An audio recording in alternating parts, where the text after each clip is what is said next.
Ladies and gentlemen, welcome to the Garage Gym Athlete Podcast. I'm your host, Jared Moon. The Garage Gym Athlete Podcast is a result of my desire to build better humans, unequivocal coaches, and autonomous athletes. I've spent the last several years obsessing over program design, nutrition, and every other way you can optimize human performance. This podcast distills the latest scientific research with what I've learned and blends it with the not-so-scientific field of mental toughness. We are here to build you into a dangerously effective athlete. If you enjoy this podcast, you can find out more about our training at garagegymathlete.com. And if you want to pursue more into the field of coaching and programming, head to endof3fitness.com. Thanks for listening.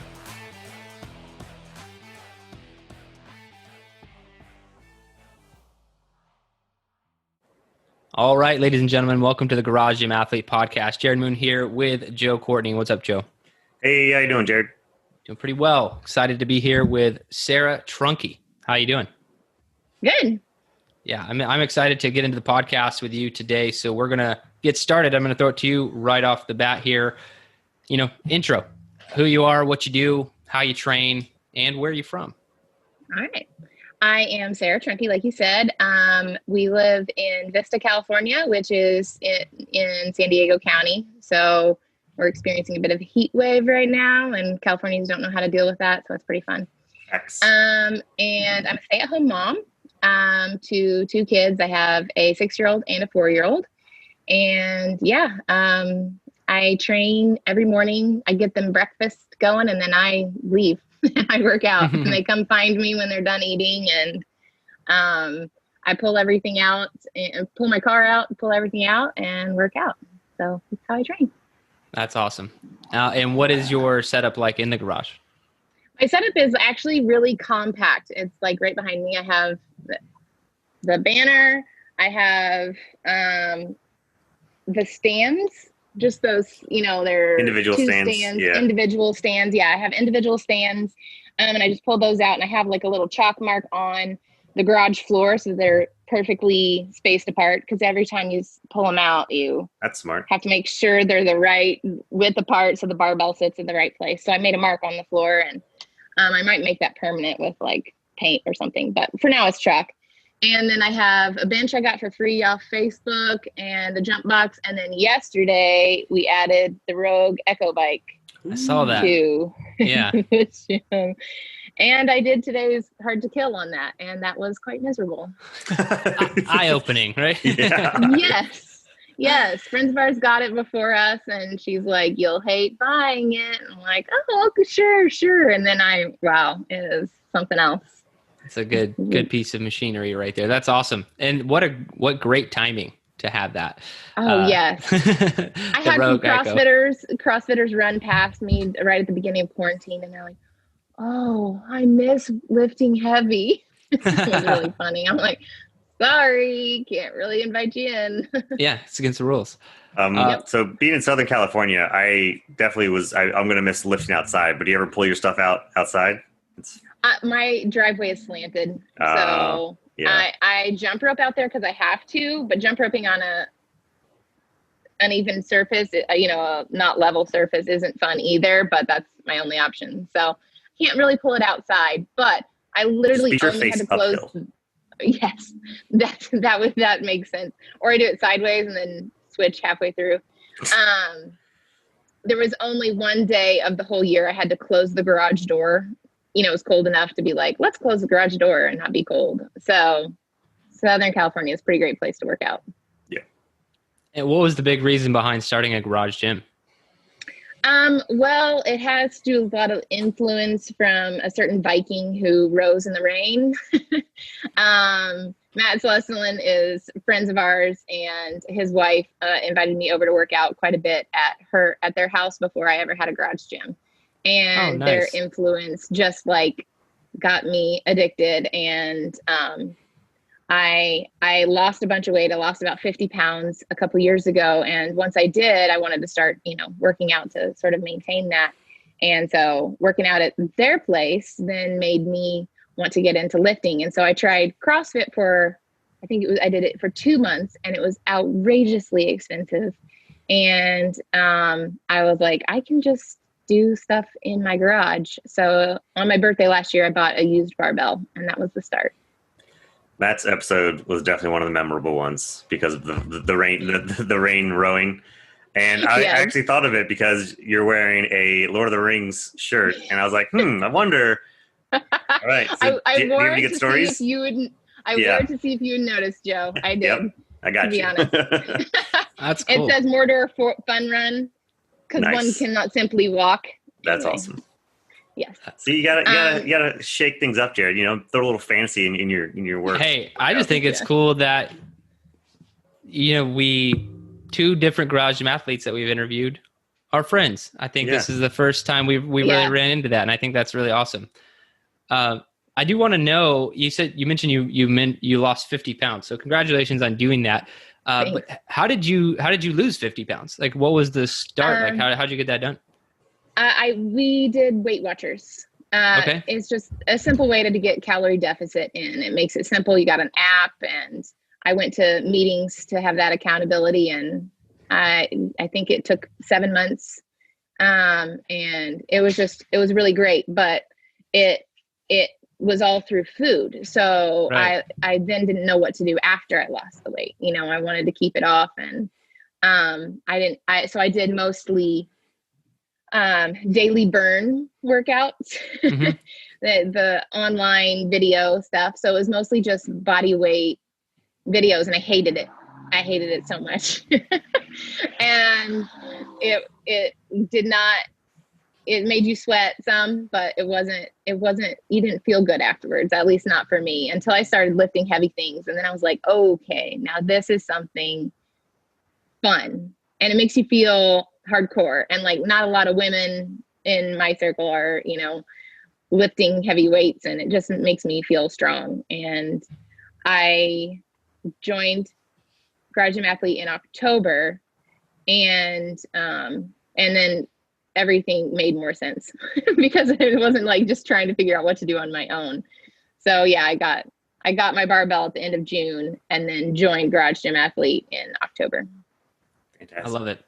I love the barbell aspect of that too, because you're right. A lot of females in general can be scared of lifting heavy weight for a lot of different reasons. And I think that's awesome that you embraced it and that you love it. I do. Yep. What are some of your goals right now? I have like 3 different goals. I want to deadlift 200 by the end of the year. I'm at 185 last fit week. So we'll see if I can hit 200. You got it. It did not feel like anything else was going to lift off the floor last time. So we'll see. But that's goal 1. Goal 2 is to be able to do a pull-up, because, man, that is programmed a lot. And I am tired of doing ring rows. I would really, really love to be able to start doing some pull-ups. But I can do a chin-up. I can do 1 chin-up, but pull-up's a whole nother story. So. Have you tried the inverted pull-up in the rack? Yes. I just have to set it all up each time. And also in those racks, it doesn't feel the most secure. If it was in a squat rack, I feel like it would feel more secure to do Yeah. Makes sense to do those. Some weight down. It's a little scary to do them, but those I do feel better. I just need to get on it and make those happen. And then my third goal is a bit more of my why. It's to, I want to be mobile until I die. And so it's a long-term goal. And I've seen the difference in people in my life who are in their 70s and in wheelchairs and are very poor health. And then my grandfather, who is 95, 96, and he's still using a chainsaw, teaching his great granddaughter how to use a chainsaw. And he was just active his whole life. I don't think he probably never worked out, did a proper workout. He's just an active guy. But I'm not an active person, so I have to work out to get that kind of longevity in my life. So that's one of my goals, is to be mobile till I die. Nice. I love that goal. I think that's a big part of the reason I do what I do. I've never phrased it quite that way, but maybe I'll have to steal that, because I do want to. I don't want to beat myself into the ground to where I'm broken at, 55, 60 years old. But at the same time, I want to increase my health span as long as I can. Yeah. And, I think that's a great goal. Chainsaws at 95, official goal. There it is. Yes. Yes, exactly. So how do you like training in your garage? I absolutely love it. Like it is, I've worked out in a Globo gym before for a short period. And I did CrossFit for 2 months, and working out by myself is the best. I don't have to worry about, what I look like, who's around. I can just, there's no trying to convince myself to pack a gym bag, drive to the gym. There's even a gym right down the street. And I know that I would still have a hard time getting there, especially with 2 kids. And putting kids in a childcare in a gym is always dicey because there's, right. 10 other snot-nosed kids going to get your kid sick. So it's a guaranteed illness after that. It is. It is. It's guaranteed. And then you don't get to go back for, working out in my garage is just the best. I can do it at my own pace, and I absolutely love it. And I've never been more consistent in working out. That's awesome. Now, what is the hardest workout you've ever done? That's easy. If a Spartan race counts, then it's a Spartan race. I did one shortly after I lost all the weight, and I hadn't started really lifting weights. I think I had gone over to my friend's house a couple of times to lift some weights. And I Daily Burn, Spartan had a whole series on Daily Burn. And so I thought, oh, this will prepare me. It's by Spartan for a Spartan race. But again, it was just all body weight stuff. And I think it took us, it was only a sprint, and I think it took us 3 hours to do. I did it with 3 other young ladies who were 14 to 11 years younger than me and significantly fitter than me. And I just had a oh crap moment as soon as it started, like, oh, I'm not prepared for this. I am just not. And there is a really awesome, almost meme worthy picture of me and the girls during the race, and they're both flexing and like looking, and I'm in the background like this, just dead face. I'm like I look like I'm having the worst time of my life. And yeah, it's like what you think you look like, what you actually look like. Yes, it's a hilarious picture. I show it to people, they're like, it can't be that funny, and I show it. It's pretty funny, pretty awesome picture. So it was really the hardest thing. The sandbag carry was the hardest thing. And I think back now, I've done Iron Mile twice now. And I think back to that sandbag carry and think how much more prepared I would be now for that.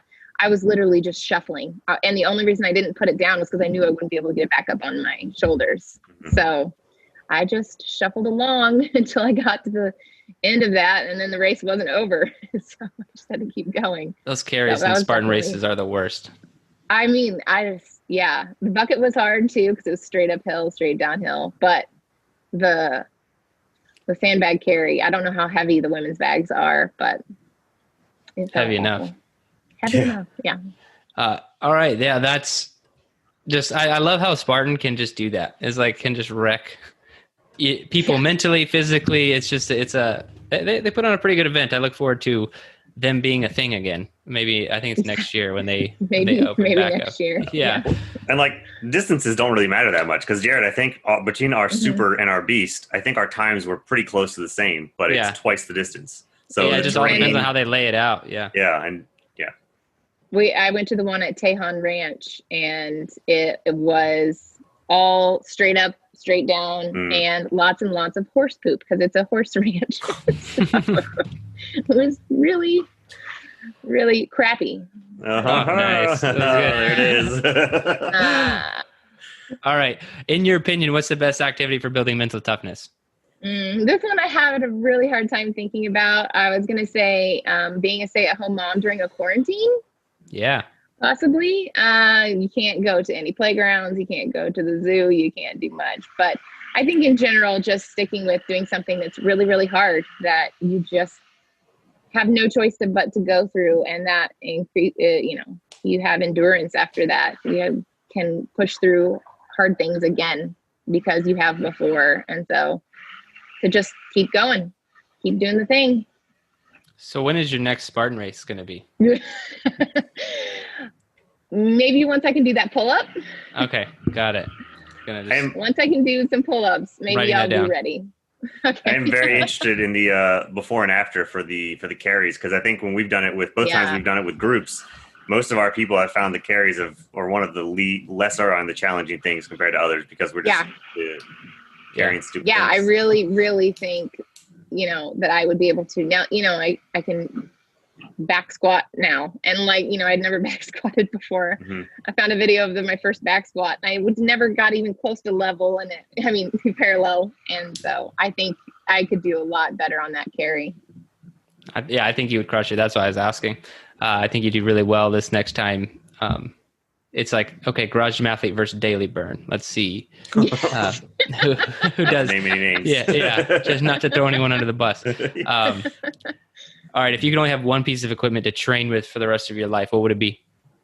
It would definitely be the barbell. I feel strong and I feel awesome. And you can do so much with it. I feel like I have the smallest home gym ever, but I have everything to do hard to kill. And I love hard to kill. So I would choose the barbell because, you can throw it on your back and walk for a mile and be pretty miserable. Oh, I guess, it's me. So it what? Is you. You just got a new toy, but what would you want to add to your gym? I think it would be really nice to have an actual squat rack. I think that would not have to set up and tear down. It would increase my footprint of my gym quite a bit, but I think that's probably not the fanciest answer, but probably a nice good foldable rack could be good. Yeah. Yes. I've seen the one that, who makes it? TRX, I think. PRX. I think that's PRX. the one that has the pull pins that really easily collapse, I think. Yeah. And it just slides down. It looks so cool. So yeah, probably get one of those. I have the Rogue one that closes. I never close it. Yeah. So just because to be honest, it's just an extra step. I don't really need to do it unless we're, but I do think PRX, because I've seen it, you just lift it up and you lift it back down. I think if I had one of those, I would put it up against the wall more often. My Rogue never goes up against the wall, even though it's supposed to. Can. So yeah. All right. There are a lot of Garage Gym athletes out there listening to this. What would your best advice for them be? Hands down, go for the Killing Comfort patch. I actually don't know if I've earned it yet for the last cycle, but I was orange and red dots before I went for that. And I believe it's 22 weeks now. I've not missed a single workout. And that has just doing those 12 first initial weeks of that, going for that patch showed me that I can do it. And so I'm well, why not keep doing it? Don't stop now. Just stay that consistent. And I found even more enjoyment from it by just not making it an option. Every morning I get up and I do it. I have just no option to it. And I really like being able to check every single thing off the list. I like everything green. I like having to check off every box in the app so that I can say I did it. So even if I'm I don't want to do 7 minutes of front leaning rests, I won't be able to check that off unless I do it. So I do every single bit. So I think going for that patch, just do it once and then you'll prove to yourself that you can be that consistent. That's awesome. Yeah. I think, you most likely did earn it. So at the time of recording this, because I'm not sure the published date yet for this episode, Team Builder has had a massive collapse of their reporting system, so we can't pull reports, and so it's been very frustrating. But if it's not fixed within a given window, we're going to have an alternative method to claim your patch. Nice. So you'll be getting your patch soon enough. But I think that's phenomenal advice. I think focusing on the consistency is where everything just starts to click. So I think that's awesome. And amazing how consistent you have been. So congrats on that. Congrats on your initial weight loss. And I think it's just awesome what you're doing with minimal equipment and that you're Matt's friend. Everything about this is awesome. Yes. So, Sarah, I really appreciate your time, for being a Garage Gym Athlete, for being consistent. Just thanks so much for spending your time with us today and sharing your story. Thank you. I love the programming. Thanks for listening to the Garage Gym Athlete podcast. If you want to learn more, go to garagegymathlete.com. You can learn about our training. Let us send you a copy of our book, The Garage Gym Athlete, or you can even get featured on the Garage Gym Athlete podcast. Thanks for listening.